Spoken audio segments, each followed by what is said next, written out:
ഇതിപ്പോ ഏതാണ്ട് നമ്മുടെ പര്യടനമൊക്കെ പോലെ തന്നെയായി. 4:30 മണി മുതൽ എത്തി കാത്തിരുന്നാണ് 8:30 മണിയായി.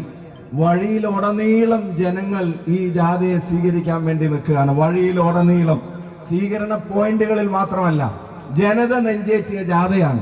ഞാൻ ആലോചിച്ച് കുറ്റ്യാടി പരിപാടിയുടെ ഒരു ചെറിയ സംഭവം ഇങ്ങനെ ഫേസ്ബുക്കിലിട്ട് തള്ളി മറിക്കാൻ മാത്രം CPM-കാർക്ക് ഇപ്പൊ എന്താ പറ്റിയെന്ന്. അപ്പോഴാണ് എനിക്ക് മനസ്സിലായത്, അവരുടെ ജാഥയുടെ ഫോട്ടോ വീഡിയോ ഇട്ട് നോക്കുമ്പോൾ അതിൽ ജാഥാ നായകൻ പ്രസംഗിക്കുമ്പോൾ ആളുകൾ എഴുന്നേറ്റ് അങ്ങോട്ട് ജാഥ നടത്തുന്നതാണ് നമ്മൾ കാണുന്നത്. ഒഴിഞ്ഞ കസേരകളാണ് അവിടെ കാണുന്നത്.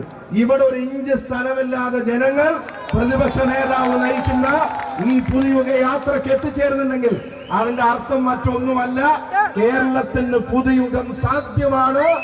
അത് സാധ്യമാക്കുമ്പോ ഈ ജനതയിൽ തീരുമാനിക്കുന്നു, അതിന് കൈവന്നിക്കാൻ കൊയിലാണ്ടിയിൽ നിന്ന് ഒരു UDF-ന്റെ MLA ഉണ്ടാകുമെന്ന് ഈ ജനത പ്രഖ്യാപിക്കുക. DC പ്രസിഡന്റ് ചേമഞ്ചേരി പിടിച്ചോ,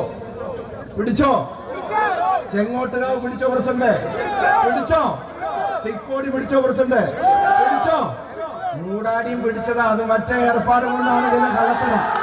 അതും നമുക്ക് ഭരണത്തിൽ വരുമ്പോ ശരിയാക്കാം. പയ്യോളി മുനിസിപ്പാലിറ്റി പിടിച്ചു, അതും നിലനിർത്തി.